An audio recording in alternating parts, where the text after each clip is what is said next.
Most of us experience the close-knit existence of family life. A shared home, maintained by parents for their offspring, is a basic feature. Relationships between the members are cooperative, and that might apply to a wider network of kin living nearby. Most of us wouldn't question this. Imagine you're an organism, you're a germ, and you infect another organism. And you have two ways of making it into the next generation. It starts with the adult wasp stinging and injecting those eggs into a newly hatched caterpillar. When they're ready, they chew their way through the skin of the caterpillar, and they come out by the dozens. One way you can make it into the next generation is along with the organism that you've infected. That's called vertical transmission. The caterpillar survives, it wakes up, it crawls on top of that pile of cocoons, and it spins that additional layer of protective silk. In other words, the reproductive interest of the organism you're infecting and your reproductive interests are aligned. It is I who am honored, Lord Loxley. Thanks to you, I still have a throne. Horizontal transmission is basically take the money and run. You don't care about whether the organism you have infected lives or dies because you can transmit yourself to another member of the same species that is not the offspring. Edward Wilson regards the social insects as a pinnacle of social organization, and from them he believes we can uncover universal features of social life. Queen and workers are very closely related. This means that a proportion of each individual's genes are in each egg or larva. These workers then are not just selflessly looking after the queen and her offspring, but are actually ensuring the future of their own genes. The cohesion of a colony can be astonishing. 700,000 interlocking individuals, a living structure. Think about nations as superorganisms, where they've got various organs of state and people are operating in specialized roles. And they grow. They have an organic life to them, and there's sort of an inside and an outside to it. Civilization is an evolutionary regime of group selection.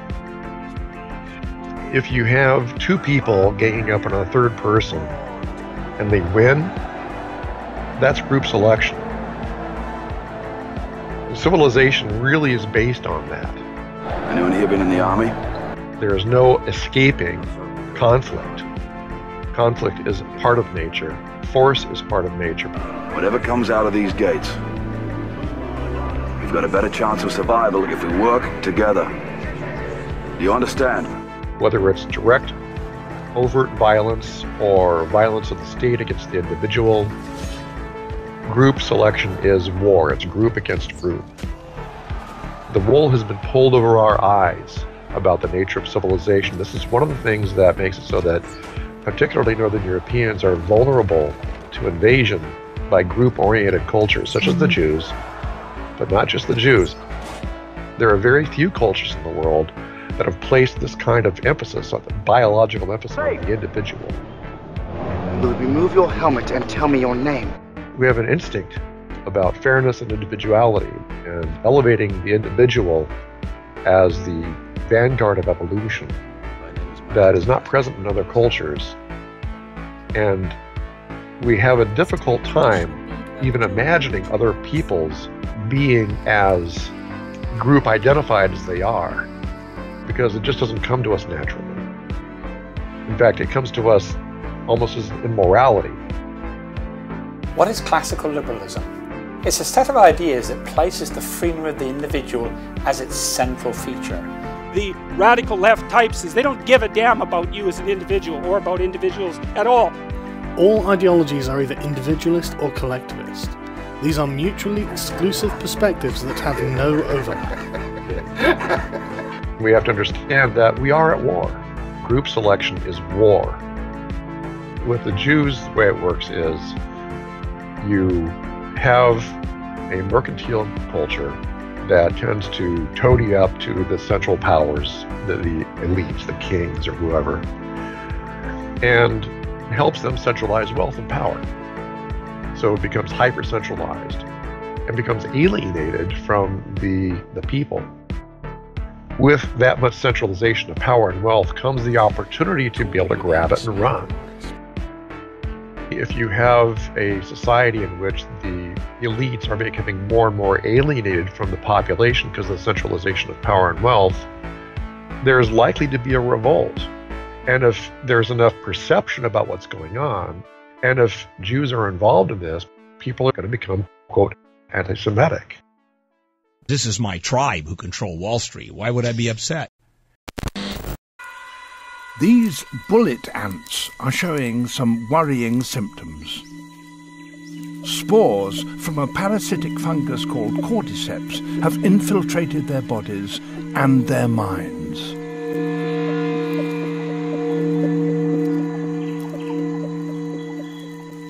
Its infected brain directs this ant upwards. Then, utterly disorientated, it grips a stem with its mandibles.